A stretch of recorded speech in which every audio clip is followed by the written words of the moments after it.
하나님의 복음입니다. 성경은 하나님의 복음입니다. 그렇습니다. 감사합니다.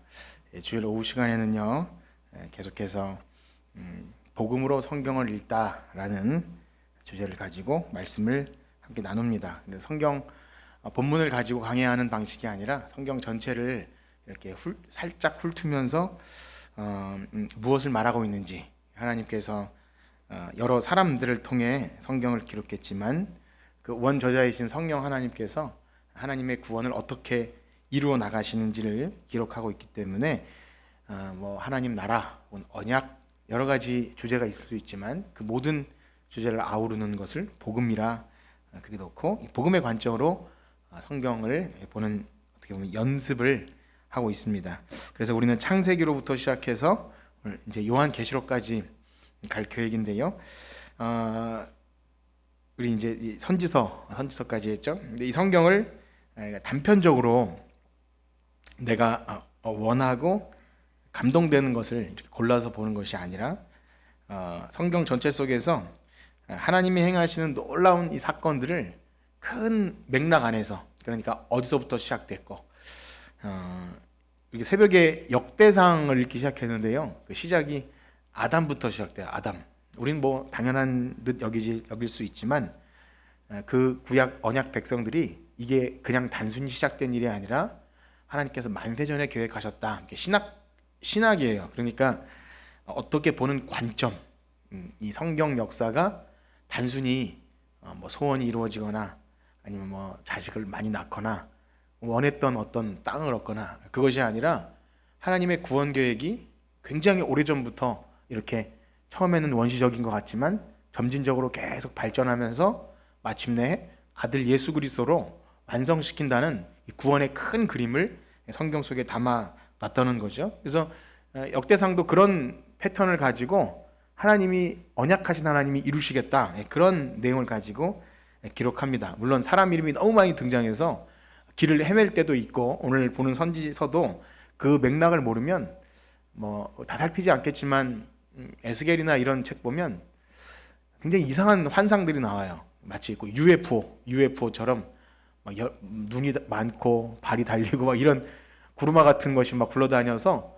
도대체 어떻게 봐야 될까, 이런 내용들이 많이 나오는데, 그래서 전체적인 맥락 안에서 우리가 이제 계속 요거를 봐 나가면서, 혹시 여러분들이 성경을 개인적으로 쭉 읽어 나가시거나 아니면 설교를 들을 때 그렇구나, 내가 원하는 걸 딱 빼서 읽는 것이 아니라 하나님께서 큰 구원 그림이 있으시구나, 그런 관점에서 보는 일을 우리가 해 나갑니다. 그래서 이제까지 살펴본 것처럼 하나님이 그 원대한 구원 역사를 이뤄 나가시는 그 굉장히 핵심적인 도구로 사용하시는 게 언약이라 그랬죠. 언약하시고 성취하심. 그래서 그 큰 틀로 계속 봐 나가고 있는데요. 그런데 그걸 이렇게 이야기하는 것이 결코 쉽지가 않습니다. 저도 그렇고 여러분도 그렇고, 제가 가끔씩 말씀드리지만 오늘날 교회 안에서 선포되는 말씀이, 저도 그래요. 저 자신도 나에게 당장 좀 감동이 되고 유익이 된다, 그런 것에 대한 기준이 많이 달라진 것 같아요. 그래서 감동적인 예화가 있고 그러면 참 은혜가 되고 그런 표현을 하잖아요. 그렇게 이런 언약, 또 계시, 구원 계시의 점진적 발전, 이런 단어만 조금만 들어가도 목사님 어렵습니다, 이렇게 반응하게 되잖아요. 그렇죠? 여러분도 그렇고 저도 이런 용어를 써야 되나, 그런 것이 있습니다. 조금 머리를 고민하게 하고 하면 좀 어렵다고. 그러니까 근데 문제는 우리 신앙이 딱딱한 것을 먹지 못하는 어린아이에 머무를 수밖에 없는 그런 문제가 있습니다. 그래서 여러분들이 이게 참 중요하다 생각하시고, 많은 사람들이 재미있게 여기는 천국 갔다 온 이야기, 그런 거 있지 않습니까? 예화 중에 어떤 유명 연예인 간증, 전도 집회 하면은, 그래서 어느 교회에 연예인 온다 그러면 재밌잖아요. 그렇죠? 가서 저 사람도 예수님 있네, 이렇게 하면 더 감동이 되고, 우리가 예전에 그런 그림 아세요? 어떤 군인이 사진을 찍어라 했는데 찍으니까 여기 예수님 얼굴, 그런 얘기. 또 왜 그 바다 위에 모래 위를 걸어가는데 발자국이 이제 두 개가 있다가 내가 힘들고 어려울 때 한 개만 있어서 예수님 왜 나만 혼자 걸어가게 합니까? 내가 그때 널 업고 갔다. 뭐 이런 예화 들으면 와 이렇게 되는 게 있잖아요. 그런 정도의 감동이 아니라 성경 역사 속에서 하나님께서 행하신 일들을 우리가 조금 딱딱해도 이렇게 딱딱한 것을 곱씹어 보면서 이게 언약이구나. 하나님이 이 인간의 패역한 역사 속에도 변함없이 우리를 이끌고 나가시는가를 이 패역한 인간 역사 속에서도 발견해낼 때 그게 이제 우리의 삶의 해석이 돼요. 해석. 뭐가 된다고요? 네, 해석이 돼요. 이게 연습이 안 되면 은혜를 받아도 우리의 삶에 뭔가 문제가 발생하면 머리가 굳어져 버려요. 뭐 시스템이 이렇게 안 돌아가요. 그래서 이 순간에 하나님이 계시는가? 하나님이 나에게 왜 이러시는가 하면서 뭔가 딱딱하게 굳어져 버려요. 그런데 이스라엘 역사 의식을 가지고 그때도 하나님이 함께 하셨고 그 하나님이 예수 그리스도로 완성하셨기 때문에 우리의 구원은 결코 흔들림이 있을 수 있습니까? 없습니까?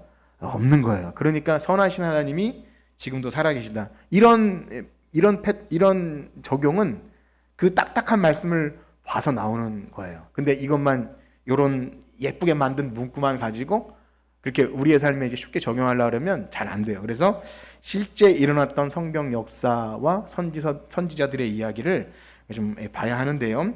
그래서 지난 시간까지 이스라엘이 포로로 잡혀가기 이전에 분열 왕국 시대의 선지자들의 메시지를 들었어요.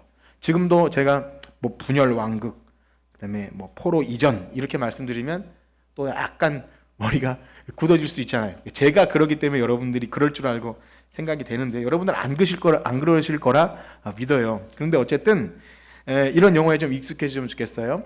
포로 이전의 분열 왕국, 그 시대의 선지자들이 어떤 메시지를 전했는가를 지난주까지 이렇게 살폈고요. 이제 오늘은요, 결국 그들은 선지자들의 말에 순종합니까? 그렇지 않습니까?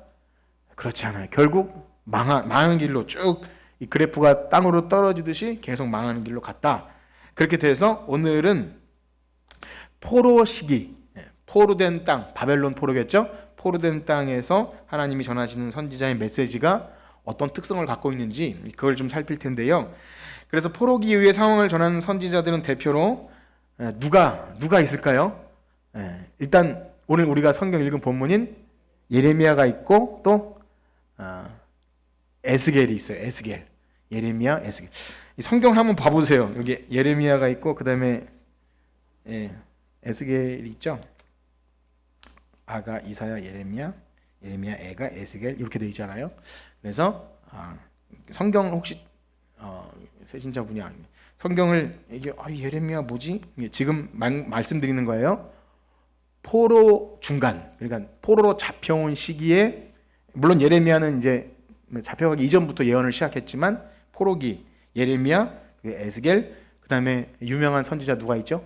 그 꿈 해석해주는 다니엘 아시죠? 다니엘, 그 왜 금신상이 있고 돌멩이 날아다니면서 막 때려 부수는 그 환상, 다니엘서가 바로 이 포로 시기에 있었던 선지자입니다. 그리고 그 시대의 역사적인 사건을 기록한 것이 에스더. 우리 지난 시간까지 했죠. 그 포로로 잡혀간 땅에서 모르드게와 에스더의 그 활약으로 있었던 그런 역사 기록이고 뭐 선지서는 아니지만 그 시대가 바로 예레미야, 에스겔, 다니엘 그렇습니다. 거기다가 좀 덧붙이면 이사야서도 나오는데요. 이사야는 포로이기는 아닌데 이사야의 예언 가운데 포로로 잡혀갔을 때 어떻게 하신다는 하나님의 그 뜻이 담겨 있기 때문에 역시 이사야도 포로기의 선지자로 이렇게 분류해서 보게 됩니다. 정리해 보면 이사야는 바벨론 포로 이전 선지자이지만 포로기 시대의 어떤 사건과 그때 하나님 뜻을 전하는 메시지를 선포했기 때문에 예레미야와 에스겔과 비슷한 맥락에서 우리 보게 되고요. 말씀드린 대로 예레미야나 에스겔은 포로를 직접 경험합니다. 예레미야는 잡혀가진 않아요. 남은 땅에서 계속 하나님의 뜻을 전하고요. 에스겔은 포로로 잡혀갑니다. 1차 포로 때 바벨론으로 포로로 잡혀가서 거기서 예언하는 내용이에요. 그래서 뭐 성전 환상이 있고 여호와의 영광이 떠났다가 들어오는 환상을 보고 이제 다 그게 바벨론 거기서 예언한 내용이 나옵니다. 그래서 제가 말씀드리는 것은 에스겔이 그런 내용이구나. 하나님은 계속 하나님 나라를 이루어 나가시는데 포로로 잡혀간 땅에서도 계속 말씀하시는구나. 그 다음에 참고로 말씀드리는 것은, 그러면 포로에서 돌아온 이후의 선지자는 누가 있을까요? 네, 제일 성경 끝에 3명이라고 보시면 돼요. 학개, 스가랴, 말라기. 예. 모르셔도 대답 안 한 건 아니죠? 예. 학개, 스가랴, 말라기. 그래서 성전 건축, 성벽 재건, 그 다음에 말라기는 이제 여호와의 사자, 세례 요한을 예언하면서 그렇게 구약이 마무리가 되지 않습니까? 그래서 거기까지 이제 갈 텐데, 자, 그렇습니다. 오늘 살펴보고 있는 포로기에 활동하였던 선지자들이, 오늘 메시지에서 주목할 것은 선지자들이 바벨론 포로라는 그 현실을 계속 책망도 하고 하나님이 그렇게 너희들을 벌하신다는 무서운 메시지를 선포하는 동시에 하나님의 구원을 이야기한다는 거예요. 그런데 단순히 포로에서 회복되는 것을 넘어서서 이런 표현이 있어요. 우주적인 회복. 그러니까 온 우주 만물과 자연계까지 하나님께서 회복시키실 것을 말씀하시는 거예요. 그러니까 이것은 묵시라고 말하지 않습니까? 그 왜 요한계시록을 묵시라고 하듯이 먼 미래에 있는 사건을 말하기 때문에 해석이 굉장히 까다롭고 이게 도대체 뭔가 싶은 것이 있는 거예요. 그런데 말씀드린 대로 당시에 성취되는 것은 아니라 할지라도 이 선지자들의 말씀을 통해서 하나님의 구원은 미래적으로 계속 진행되어 나가고 있다. 이스라엘 백성이 포로 가운데 있을지라도 최종적인 구원은 남아있다라는 것을 계속 말씀해 주십니다. 그래서 당시를 살던 사람들은 선지자의 말을 이해하지 못할 거예요. 역시 오늘날 우리도 이해하기 어려운데 그들은 더 이해하기 어려워요. 왜냐하면 그들이 처한 현실은 부정적이거든요. 도대체 이 포로 생활에서 해방될 수 있을까? 우린 이제 망했다. 이런 현실 속에서 선지자들이 미래의 소망과 회복을 끊임없이 얘기할 때 이해도 안 되고, 그래서 미친 사람 취급하는 거야. 도대체 그래서 그런 말을 싫어하는 거죠. 그래서 선지자의 글 속에서 이런 내용이 자주 발견하는데요. 오늘 우리가 함께 읽은 본문에도 있지만 우리 예레미야서에서 한 절을 더 읽어보겠는데 23장 5절과 6절을 한번 보겠습니다. 23장 5절과 6절 같이 한번 읽읍시다. 시작. 여호와의 말씀이니라. 보라, 때가 이르니 그가 왕이 되어 지혜롭게 다스리며 세상에서 정의와 공의를 행할 것이며 그의 날에 유다는 구원을 받겠고 이스라엘은 평안히 살 것이며 그의 이름은 여호와 우리의 공이라 일컬음을 받으리라. 아멘. 여러분이 나중에 이제 시간이 되시면 읽어보셨고, 저는 예레미야를 봤지만 이 앞뒤의 맥락은요 되게 부정적이고 어두침침해요. 예레미야서를 전체를 한 번에, 그래서 그 전에 매일 성경도 한 번에 못 갔어요. 중간에 한번 끊어서 가요. 왜냐하면 너무 지치고 힘들어요. 계속 포로로 잡혀갈 것이다, 망할 것이다, 너희들은 언약을 지키지 않아서 이 땅을 뽑아버릴 것이다. 그런데 중간중간 이런 오늘 방금 읽은 말씀이 나와요. 보라, 때가 이르니 내가 다윗에게 한 의로운 가지를 일으킬 것이다.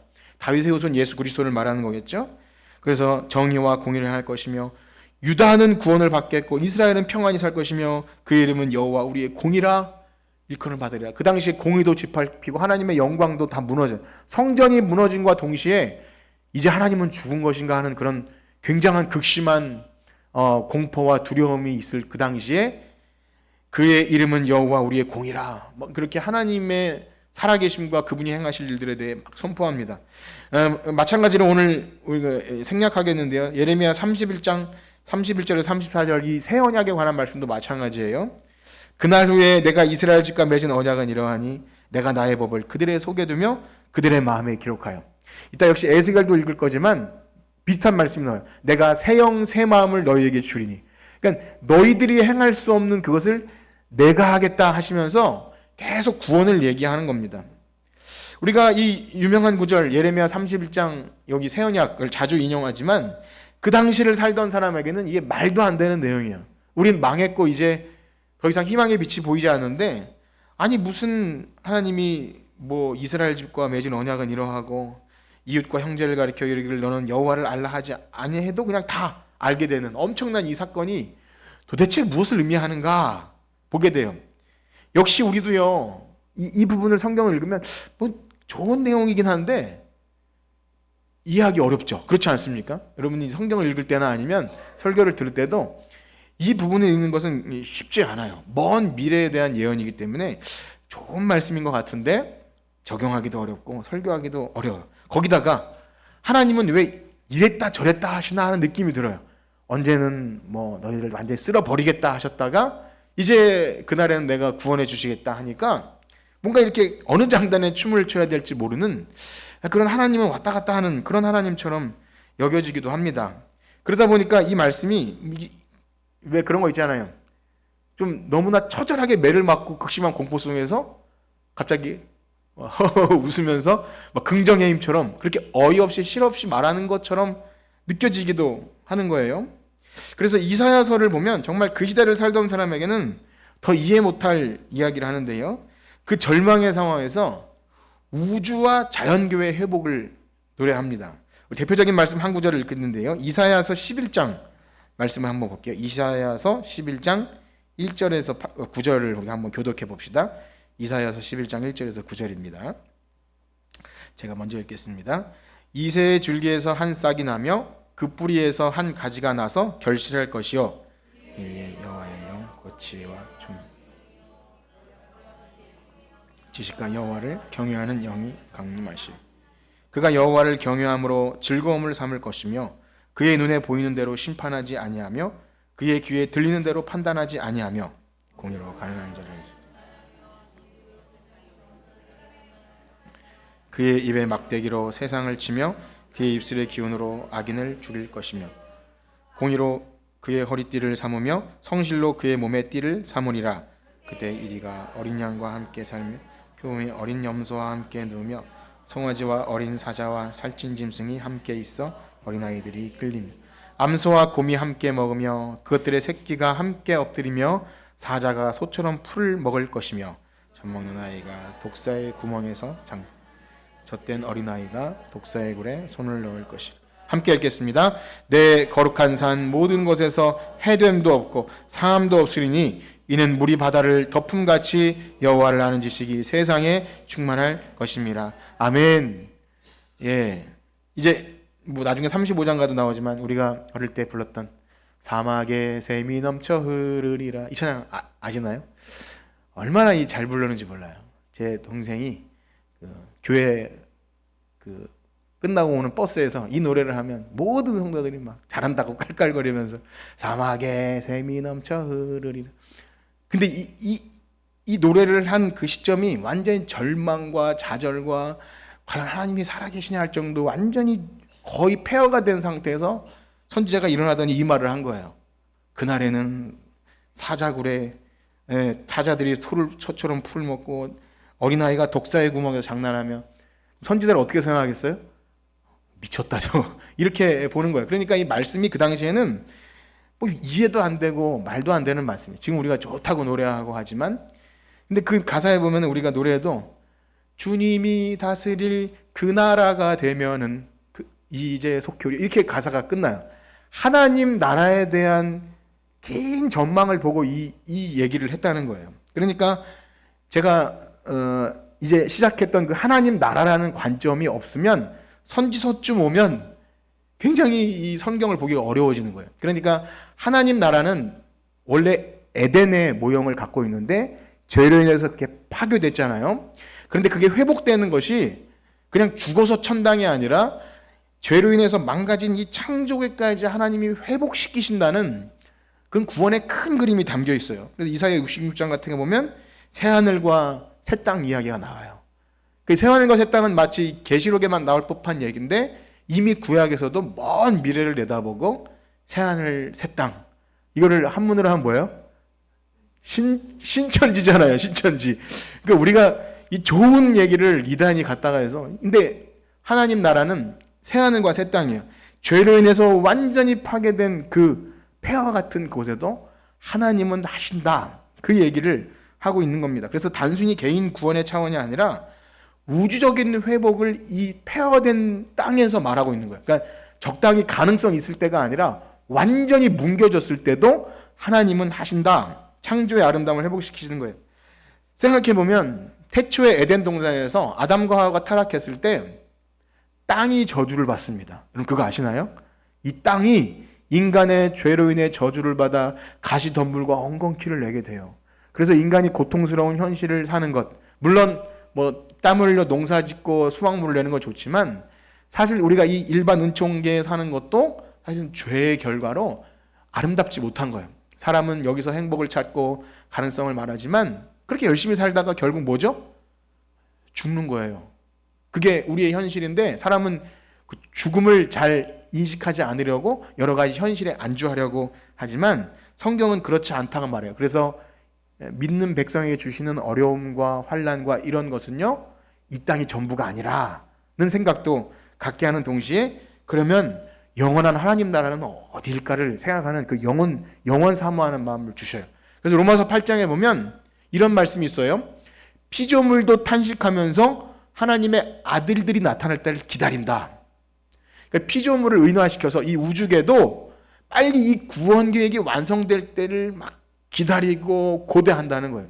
인간은 오히려 그렇지 않은데, 인간은 여기가 좋사오니 하면서 그냥 이렇게 적응하려고 하는데, 피조물은 빨리 하나님의 구원 계획이 완성돼서 예수 그리스도가 다시 오심으로 이 우주의 역사가, 이 어떻게 보면 죄악의 역사가 마무리되고 그날이 되면 사자굴에 손 넣고 독사굴에 손 넣고 어린 양과 이리가 뛰어노는 그날을 기대합니다. 여러분, 그런 기대와 소망이 있으십니까?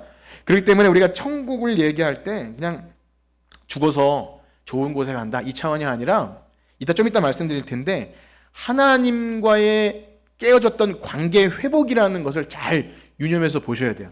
땅과 하나님의 다스림과 내가 하나님의 통치를 받고 있는 이 큰 그림 안에서 하나님 나라를 이해하지 않으면 그냥 세상에서 말하는 죽어서 천국 개념밖에 생각하지 않아요.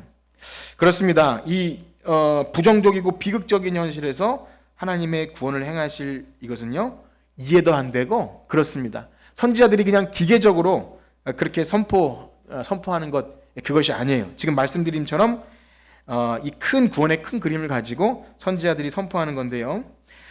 이렇습니다. 그들이 그냥 긍정의 힘이나 혹은 하나님 말씀하시니까 말도 안 되는데 그냥 선포해야지, 이것이 아니라 선지자들도 이 하나님의 점진적인 구원 계시 속에서 이것을 이해했던 거예요. 그게 무슨 말이냐면, 하나님은요, 자기 백성에 대한 구원의 패턴을 가지고 계셔요. 그것은 우리가 이제까지 오후 시간에 계속 살펴본 것처럼 하나님께서 모든 구원을 이루어 나가시는데, 어떤 열악한 상황에서도 반드시 자기 백성을 불러 모으셔서 하나님 나라를 이루시겠다는 그 의지가 하나님이 갖고 계신다는 거예요. 그러니까 하나님 우리를 좀 구원해 주세요, 빨리 회복시켜 주세요, 이것도 하나님 편에서 시작된 거지 우리 편에서 시작된 것이 아니라는 겁니다. 그렇다면 이렇게 말하면 좀 그렇지만, 빨리 하나님 나라가 도래하고 죄인들이 회개하고 돌아오고 이 구원 계획이 완성되는 것을 누가 더 애가타게 기다리고 바라는 거예요? 하나님이 그렇게 하신다는 거예요. 그래서 선지자들은 그것을 알았어요. 그래서 어떤 측면에서 그 역사적인 이해를 갖게 됐냐면, 지난주 말씀드린 처럼 역사 인식이 있어야 된다 그랬는데, 그 일을 위해서 잠시 그 애굽에서 포로 상태에서 탈출하는 출애굽 역사를 잠깐 기억해 보면, 이스라엘 백성이 분명히 하나님의 언약 백성이지 않습니까? 그런데 그들이 애굽에서 노예로 종살이하면서 벽돌을 구우면서 그렇게 사는 것이 너무 비참하고 비극스러워요. 참 어떻게 이렇게 종살이를 할까? 그런데 그 일에 대해서 하나님이 왜 그들을 구원하시는지 출애굽기에서 이렇게 말씀하십니다. 우리 출애굽기 2장 24, 25절을 한번 보실까요? 출애굽기 2장 24, 25절입니다.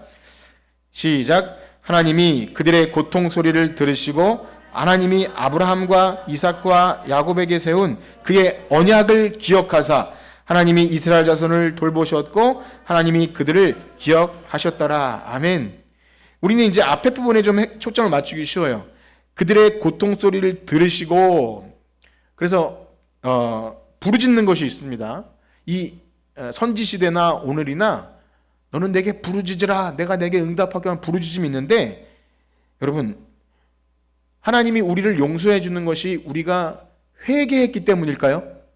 네, 그렇지 않아요. 그 회개하지 말라는 얘기가 아니라, 고통 속에 부르짖지만 하나님이 그들을 기억하신 이유는 뭐냐면, 아브라함과 이삭과 야곱에게 세운 언약을 기억하셨기 때문이에요. 자기 이름을 위하여. 내가 한 언약이니까 내가 이루겠다는 하나님의 이름과 영광을 위해서 그 일을 하신다는 거예요. 그러니까 그 일이 반드시 이루어지겠습니까? 안 이루어지겠습니까? 이루어진다는 거예요. 이 선지자들은 그 약속을 믿고 그 완전히 폐허가 된 땅에서도 도저히 희망을 발견할 수 없는 그 시대에 희망을 노래하는 것은 하나님이 그러한 하나님이시다. 결코 언약을 하시면 실수하지 않은 하나님은 포로된 땅에서도 내가 바다 끝에 있을지라도 저 하늘 끝에 있을지라도 내가 거기서 너를 건져내겠다라는 그 말씀을 기억해서 그들에게 이렇게 하는 거예요. 생각해보면 이 포로된 그래서 바벨론 포로 상태는 비정상적인 거예요. 원래는 하나님이 출애굽시키셔서 가나안 땅에 들어가시는 그것이 태초에 에덴 동산에서 잃어버린 하나님과의 관계 회복이었어요. 하나님이 우리 하나님 되시고 우리는 그분의 백성이 되어서 하나님의 성전을 만들고 그 안에서 하나님과 교제해요. 그 약속의 땅 가나안에서. 이게 하나님 나라의 모형이라고 그랬잖아요. 땅과 하나님 백성과 하나님의 다스림은 말씀을 통해서 하나님과 우리가 소통하는 거예요. 그래서 성전이 뭐냐면 내가 너희 중에 거할 성소를 지어라. 내가 너희들 중에 함께 있겠다. 임마누엘. 하나님이 우리와 함께 하신다는 중요한 통치 원리가 이루어지는 것이 하나님 나라인데, 그래서 가나안 땅, 다윗 왕 이런 것들은 다 하나님 나라의 모형이었어요. 다윗 왕 대리 통치자를 세워서 다스림. 에덴 동산에 아담을 세워놓으셔서 하나님과 피조물 사이에 아담이 대리 통치 역할을 했던 거예요. 그게 왕입니다. 왕이고 선지자이고 제사장직을 사람이 맡았었어요. 그런데 사람이 그것을 성공합니까? 실패합니까? 실패한 거예요. 완전히 망가진 거예요. 그래서 대리로 통치자를 세우신 모형이 뭐냐면 다윗이었던 거예요. 다윗도 완전하지 않았어요. 그러나 나중에 대리 통치자를 세우시는 것이 누구죠? 예수 그리스도. 그는 근본 하나님의 본체시나 하나님과 동등됨을 취할 것으로 여기지 아니하시고 자기를 종의 형체를 입으신 예수 그리스도를 통해 대리 통치자를 세우신 거예요. 이 패턴이 계속 반복됐던 겁니다. 그래서 하나님과 사람 사이에 깨어졌던 관계를 이어줄 중보자를 계속 부르신 거예요. 선지자가 지금 그 역할을 하고 있는 거예요. 아니다. 이거 망한 것이 아니라 하나님께서 하실 것이다. 그래서 구약에 등장하는 왕과 제사장과 선지자는 늘 예수 그리스도를 향해서 쭉 나가고 있는 거예요. 이게 하나님 나라의 회복의 모델이 되는 것입니다. 그래서 이 선지자들은 그렇구나. 하나님은 이 백성이 비정상적인 하나님 나라를 잃어버린 상태를 인간들은 잘 몰라도, 인간들은 그들이 여기가 시궁창이고 오염되고 죄악투성인지도 모르고 그냥 이 상태로 살겠습니다라고 해도 선지자를 보내서 아니다 하고 마음에 막 뜨거움을 주셔요. 허물과 죄로 죽었던 우리를 말씀으로 불러 살리시는 원리가 구약시대에도 있는 거예요. 선지자를 불러서 뜨거운 마음을 주셔서 야, 너는 하나님 백성인데 거기서 그러고 살 존재가 아니야 라고 계속 말씀하시는 것이 구약의 선지자를 통해 하시는 말씀이에요. 그래서 결국 선지자들도 하나님 나라를 계속 보면서 회복을 얘기하는 것입니다. 그래서 우리가 구원을 얘기할 때 잘 생각해야 돼요. 우리가 이제 죽어서 천국 갈 수 있습니까? 구원의 확신 얘기하는데 마냥 좋은 곳에 가는 것을 생각하기 이전에 잘 생각해 보세요. 나는 하나님과의 관계가 회복돼서 죄로 인해서 깨어졌던 그 관계가 회복돼서 하나님을 친밀히 여기고 하나님과 교제하고 싶고 예배하고 싶고 말씀 보고 싶고 하나님을 구주를 생각만 해도 이렇게 좋거든. 구주를 배울 때야 처음에 어떻게 시작하죠? 구주를 생각만 해도 이렇게 좋거든. 주님을, 그러니까 그 간절히 사모하고 바라는 마음이 있느냐는 거예요. 그럼 어떠세요? 있습니까? 그는 구원받은 자예요. 그러니까 이런 거 잘 몰라요. 하나님을 뵙고 하나님 나라가 어떻고 하나님과의 관계 회복이 어떻고는 잘 모르겠는데 어쨌든 교회 나오면 죽어서 천국 가나요? 라고 묻지 마시라는 거예요.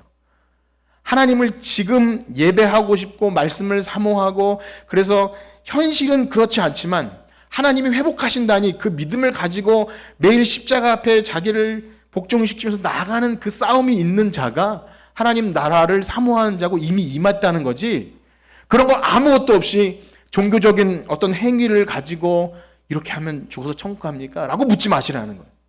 안 간다 이런 말씀 드리는 것이 아니라 하나님 나라와 구원과 영생은 이 창조 때부터 하나님께서 행하실 모든 이 성경 속에 드러나는 이 언약, 에덴서부터 세덴까지 이어지는 이 하나님의 엄청난 역사가 그래도 조금은 이해가 되어져야 돼요.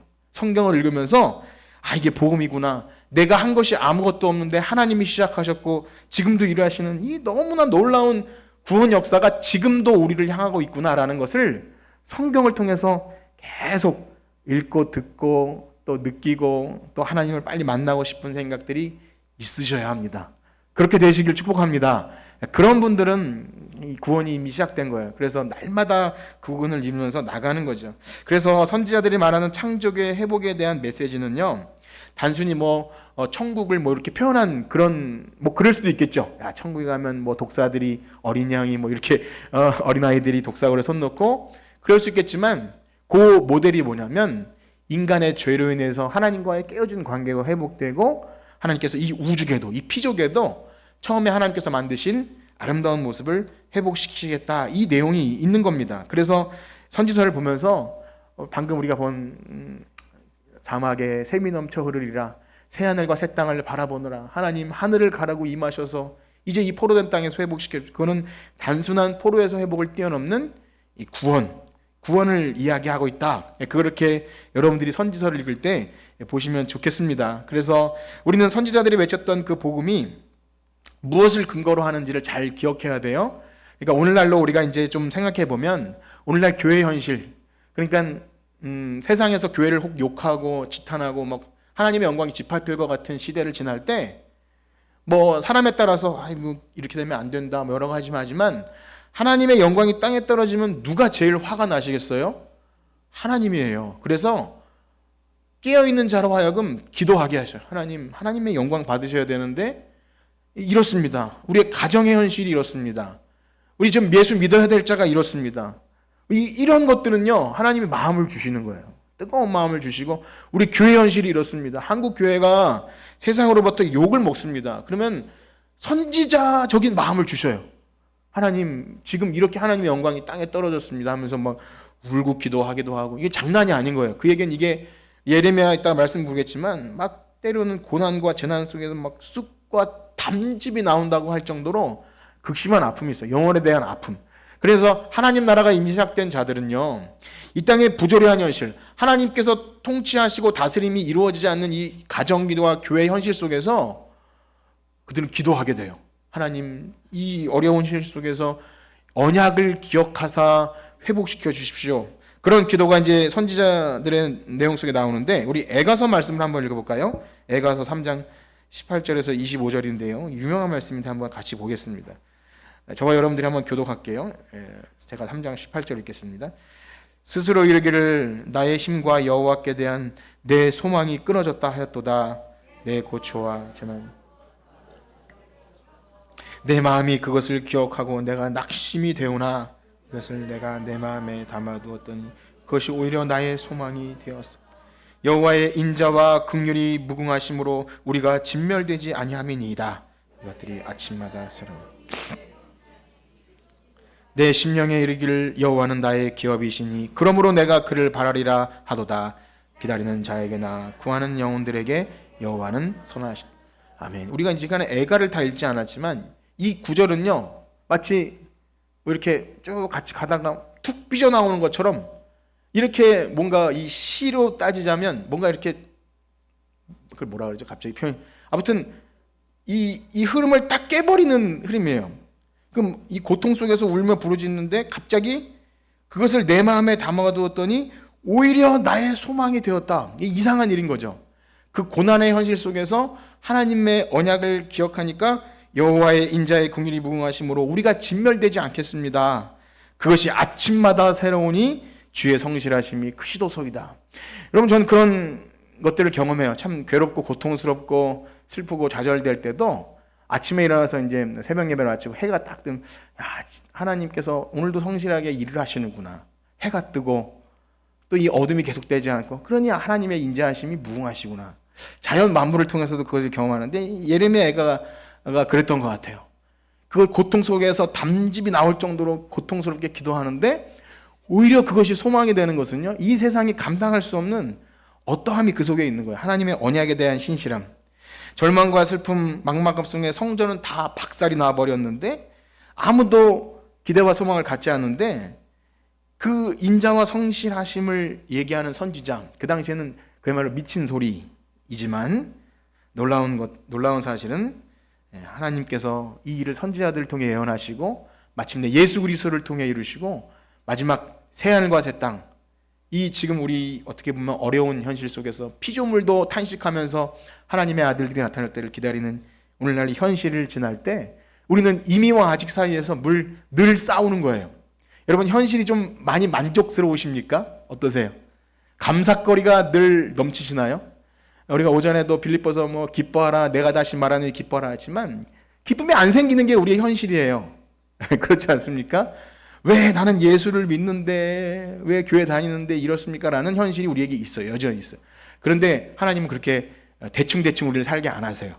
그 현실을 통해서 고통 가운데서도 하나님이 일하심을 깨닫고 그것을 통해 하나님 나라를 소망하게 하시는 놀라운 일들을 지금도 해 나가시는 거예요. 그러니까 이 패턴이 같아요. 그러니까 만약에 복음이 여러분 예수 믿으면 잘 되고 복 받아서 형통하다가 죽어서도 천국이라고 말하면 이거 가짜예요. 그거 잘 아셔야 됩니다. 그것이 아니라 예수 믿었는데 복음과 함께 고난이 있고 이 싸움이 너희에게 있으면 그것이 구원의 증거다. 바울이 그렇게 말하잖아요. 그래서 그것을 아셔야 돼요. 아, 그렇구나. 우리 가정 가운데 혹은 교회 가운데 우리 또 부모와 자녀와 또 어디 가운데 싸움이 여전히 있지만 내가 이것으로 완전히 거꾸러지지 않는 것은 오히려 소망이 돼서 주의 인자하시면 이것을 마침내 이루실 것이다 라는 소망이 그 속에 있는 거예요. 여러분, 그것이 있나요? 이게 복음이에요. 그러니까 우리가 복음을 오해하면 안 돼요. 그러니까 바울이 사람들에게 설교할 때 나를 본받으라고 한 것은 요예는 좀 그런데요. 오늘날은 목사님이 좀 반짝반짝하기를 원하잖아요. 좀 이렇게 좀 훤칠하고 기름도 좀 바르고. 근데 그러지 아니라 바울은 맨날 이렇게 의도 터져가지고 감옥에서 그런데도 여러분, 제가 오늘도 설교할 수 있는 건 나의 나 된 것은 하나님의 은혜라서 그렇습니다. 성도들이 왜 예수 믿으면서 저렇게 감옥에 갇히고 그렇게 막 바울을 비난했을까요? 그렇지 않다는 거예요. 우리의 현실은 이 선지 당시에 마찬가지예요. 고난의 현실을 지날 때 하나님은 여전히 일하신다를 경험하는 것, 그게 참 대단한 하나님의 일하심이에요. 여러분들에게 그런 은혜가 있기를 축복합니다. 예, 아멘 하시면 이제 여러분 하나님 선하심 인정하는데요. 이제 마지막으로 이 말씀 읽고 마칠 텐데요. 에스겔 말씀에 보면은 이런 말씀인데 제가 축약해서 몇 구절을 떼어넣어서 읽고 마칠 텐데, 먼저 에스겔 36장 먼저 21절에서 23절 읽겠습니다. 에스겔 36장 21절에서 23절. 우리 다 같이 한번 읽어봅시다. 시작. 그러나 이스라엘 족속이 들어간 여러 나라에서 더럽힌 내 거룩한 이름을 내가 아꼈노라. 그러므로 너는 이스라엘 족속에게 이르기를 주 여호와께서 이같이 말씀하시기를 이스라엘 족속아, 내가 이렇게 행함은 너희를 위함이 아니요 너희가 들어간 그 여러 나라에서 더럽힌 나의 거룩한 이름을 위함이라. 여러 나라 가운데서 더럽혀진 이름 곧 너희가 그들 가운데서 더럽힌 나의 큰 이름을 내가 거룩하게 할지라. 내가 그들의 눈앞에서 너희로 말미암아 나의 거룩함을 나타내리니 내가 여호와인 줄을 여러 나라 사람이 알리라. 주와의 말씀. 아멘. 이 말씀도 마찬가지예요. 계속 심판과 저주를 얘기하다가 그러나 하면서 너희들이 더럽힌 이름을 내가 거룩하게 하겠다. 하나님이 하신다는 거고요. 쭉 넘어가서 이제 25절에서 27절 한번 읽읍시다. 25절에서 27절. 시작. 맑은 물을 너희에게 뿌려서 너희로 정결하게 하되 곧 너희 모든 더러운 것에서와 모든 우상 숭배에서 너희를 또 새 영 너희 속에 두고 새 마음을 너희에게 주되 너희 육신에서 굳은 마음을 제거하고 부드러운 마음을 줄 것이며 또 내 영을 너희 속에 두어 너희로 내 율례를 행하게 하리니 너희가 내 규례를 지켜 행할지니라. 아멘. 여기서 예레미야에 나왔던 말씀과 비슷하죠? 그날에 내가 내 말씀을 너희 속에 두고, 여기도 역시 새 영, 새 마음을 주겠다. 하나님이 하시겠다는 거예요. 굳은 마음을 제거하고 부드러운 마음을 주시겠다. 역시 성령님의 임하심과 연결되죠. 마지막으로 이 말씀을 읽을 텐데요. 33절에서 37절입니다. 33절에서 37절 시작. 주 여호와께서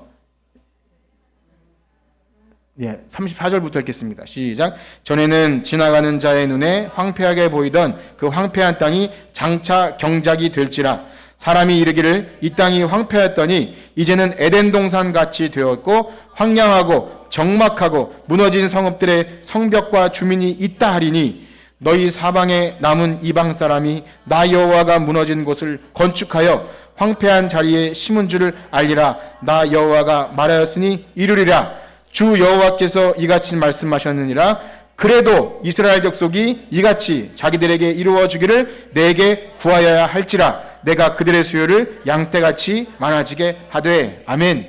마지막 37절을 읽으려고 이걸 다 읽은 거예요. 하나님이 하시겠대요. 그래서 37절에 뭐라 그러죠? 그래도 이스라엘 족속이 이같이 자기들에게 이루어 주기를 내게 구하여야 한대요. 이게 이제 놀라운 겁니다. 하나님이 다 하시겠다면서요. 그것이 아니라 하나님이 그것을 구하도록 기도하게 하시고 부르짖게 하시고 탄식하는 마음을 주셔서 예레미야처럼 막 담침 나오도록 기도하게 하시고 그런 현장으로 우리 미를 넣으시는 것입니다. 그러므로 우리가 기도를 해야겠습니까? 안 해야겠습니까? 네, 해야 돼요. 가방을 싸시는 분이 계십니다. 빨리 끝나길 바라시는 거죠. 이제 우리는 찬송을 할 것입니다. 제가 무슨 찬송을 할지 좀 고민을 했는데 이 찬송을 할 거예요. 오소서 진리의 성령님 하늘 가르고 임하소서. 이게 이사야 말씀인데요. 그때 탄식하는 거예요. 지금은 폐허가 되었고 우리는 다 죽게 되었지만 오소서 하나님 하늘 가르고 임하소서. 그 이사야의 찬송인데요. 우리는 오늘도 그래서 그 찬송을 부릅니다. 하나님께서 우리의 그 현실, 교회와 가정과 우리가 해결해야 될 많은 문제들 그것을 그냥 내버려 두지 않고 하나님이 더 근심하세요. 하나님이 더 하나 되길 바라시고 우리가 근심하는 것보다 더 하나님이 아시기 때문에 하나님이 하실 줄 믿고 우리는 기도합니다. 이 시간 이 찬양 부르시고 우리 간절히 하나님 우리의 그 교회와 가정과 어려운 현실 속에 지금도 하나님 일하심을 믿습니다. 기도하고 마치겠습니다. 오소서 진리에서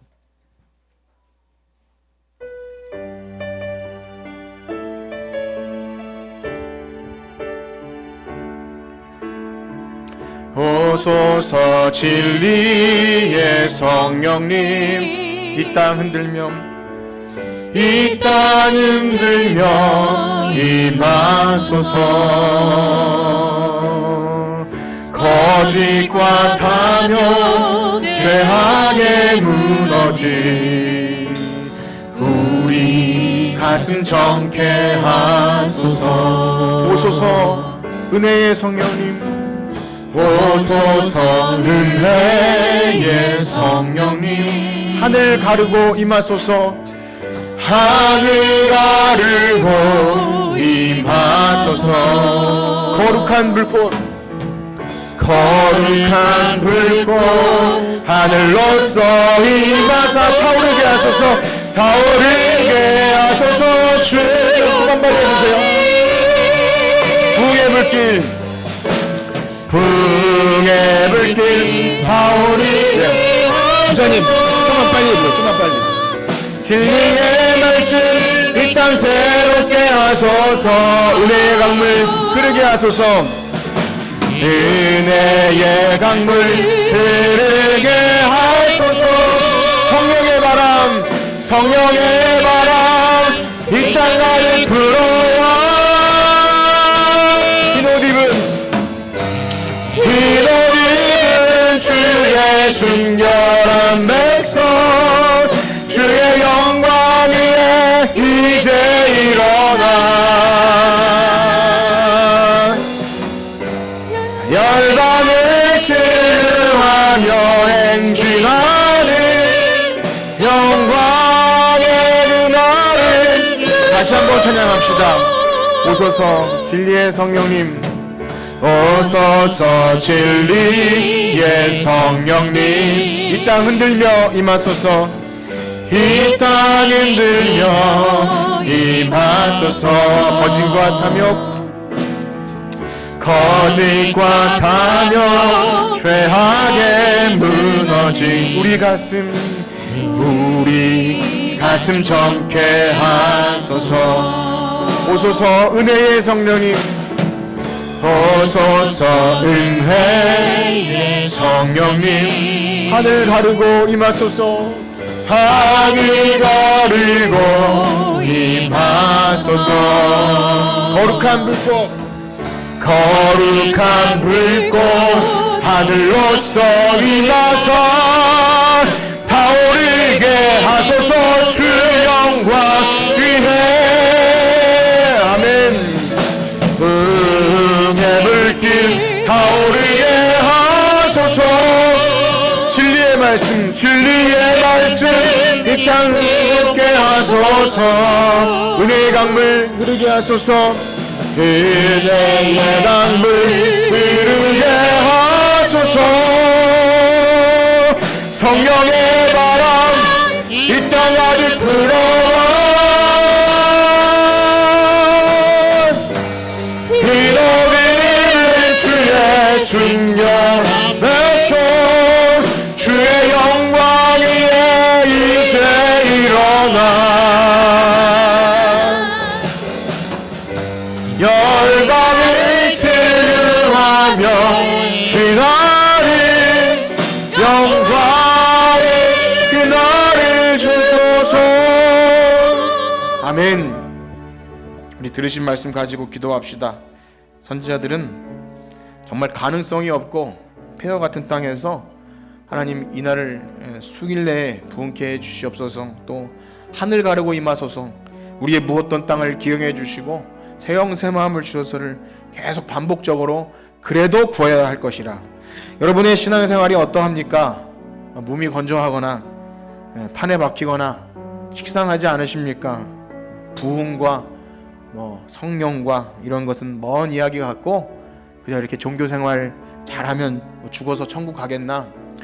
그런 것을 구원이라고 하지 않습니다. 지금도 우리 안에 이 믿음의 선한 싸움, 내 안에 뭔가 하나님 나라가 임하지 않은 그런 부조리, 또 우리 주변에 여전히 복음을 모르는 것이 여전히 방치되어 있음에도 우리가 그것에 대한 뜨거운 갈망과 그런 것이 없다면 우리는 이 시대에 죽어있는 것과 마찬가지입니다.